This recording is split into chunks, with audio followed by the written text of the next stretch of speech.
আসসালামু আলাইকুম। ২০২৬ সালে এসে মাধ্যমিক ও উচ্চশিক্ষা বিভাগে বিশাল নিয়োগ প্রকাশ হয়েছে। তো এখানে কিন্তু ৬৭,২০৮ টি পদে সারা বাংলাদেশে কিন্তু শিক্ষক নিয়োগ দেওয়া হবে। তো এখানে কারা আবেদন করতে পারবেন এবং আবেদন করার জন্য কি যোগ্যতা লাগবে সম্পূর্ণ ভিডিওটি দেখতে সাথে থাকুন এবং আপনি যদি আমাদের চ্যানেলে নতুন হয়ে থাকেন চ্যানেলটি সাবস্ক্রাইব করে সাথে রাখবেন। কেননা এই চ্যানেলে নিত্য নতুন সকল প্রকার চাকরির খবর সবার আগে আপডেট হয়। তো প্রতিষ্ঠানের নাম স্কুল ও কলেজ এমপিওভুক্ত। এখানে কিন্তু ২৯,৫৭১ পদে নিয়োগ দেওয়া হবে শিক্ষক। এরপরে মাদ্রাসা এমপিওভুক্ত।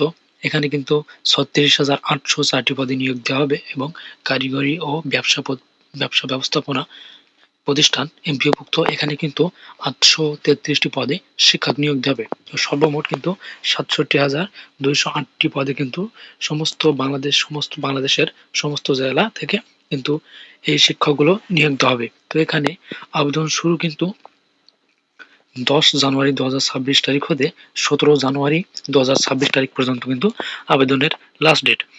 তো শেষ তারিখ ও সময় পর্যন্ত অপেক্ষা না করে কিন্তু আপনারা দ্রুত অনলাইনে আবেদন করে নেবেন। তো বয়সের ক্ষেত্রে ৪ জুন ২০২৫ তারিখে যাদের বয়স সর্বোচ্চ ৩৫ বছর তারা কিন্তু এখানে আবেদন করতে পারবেন এবং এখানে আবেদন করার জন্য এনটিআরসির ওয়েবসাইট www.ntrca.gov.bd এবং টেলিটক বাংলাদেশ লিমিটেডের ওয়েবসাইট ngi.teletalk.com.bd এই ওয়েবসাইটের মাধ্যমে এই ওয়েবসাইটে কিন্তু আপনারা এই নিয়োগ বিজ্ঞপ্তিটা পেয়ে যাবেন এবং এখান থেকে আপনারা আবেদন করতে পারবেন এবং এখানে কিন্তু আবেদনকারীর যোগ্যতা এগুলো কিন্তু এখানে দেওয়া আছে। আপনারা চাইলে এগুলো দেখে নেবেন। আবেদনকারীর কি যোগ্যতা লাগবে সবগুলো কিন্তু এখানে দেওয়া আছে।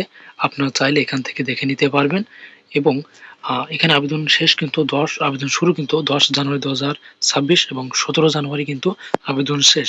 তাই আপনারা এখানে যারা আবেদন করতে চান দ্রুত সময়ের ভিতরে আবেদন করবেন এবং এই ভিডিওটি শেয়ার করে আপনার বন্ধু-বান্ধবদের দেখার সুযোগ করে দিবেন। কারণ এটা কিন্তু ২০২৬ সালের শিক্ষক নিয়োগের কিন্তু একটা মেগা নিয়োগ বিজ্ঞপ্তি।